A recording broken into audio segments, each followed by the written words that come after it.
Hi నమస్తే. నేను మీ సునీల్ కుమార్ గాజుల. మౌనం అనేది అన్నీ కోల్పోయిన వాడి యొక్క ఆయుధం కాదు. అన్నీ తెలిసి, అన్నీ అర్థం చేసుకునే స్థాయి ఉండి, అన్నీ అర్థం చేసుకున్న వ్యక్తి యొక్క శక్తి అని ఎప్పుడైతే గుర్తిస్తూ ఉంటావో, అప్పుడే అద్భుతంగా ఎదగడానికి ఆస్కారం ఏర్పడుతూ ఉంటుంది. ఆయుధాలు ఉంటే ఆ పనిలో మాత్రమే విజయం సాధించవచ్చు. కానీ ఒకవేళ శక్తి కలిగి ఉంటే చేస్తున్న ప్రతి పనిలో కూడా అద్భుతంగా ఎదగడానికి ఆస్కారం ఏర్పడుతూ ఉంటుంది. చాలామంది ఈ రోజులలో దేని ద్వారా ముందుకు వెళ్దాము అని ఆలోచిస్తున్న క్రమంలో నాలెడ్జ్‌ని ఇంప్రూవ్ చేసుకునే ప్రయత్నం చేస్తూ ఉన్నారు. కానీ చాలామంది నాలెడ్జ్ కన్నా చాలా ముఖ్యమైనది స్కిల్ కదా అని స్కిల్స్ నేర్చుకునే ప్రయత్నం చేస్తూ ఉన్నారు.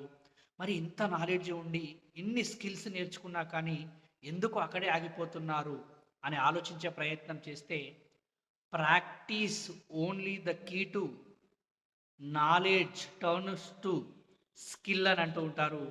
మరి ఇంత నాలెడ్జ్ ఉండి, ఇంత స్కిల్ ఉన్న నువ్వు అసలు ప్రాక్టీస్ చేసే ప్రయత్నం చేస్తూ ఉన్నావా? ఈరోజు గొప్ప గొప్ప పనులన్నీ కూడా మొదటగా ప్రారంభించబడి ప్రాక్టీస్ చేసి ఒడిదుడుకులను తట్టుకొని ఉన్నప్పుడే కదా ముందుకొచ్చాయి. మరి అటువంటి కన్సిస్టెన్సీ ఆఫ్ ప్రాక్టీస్‌తోనే ఏదైనా సాధ్యం. ఆలోచించు.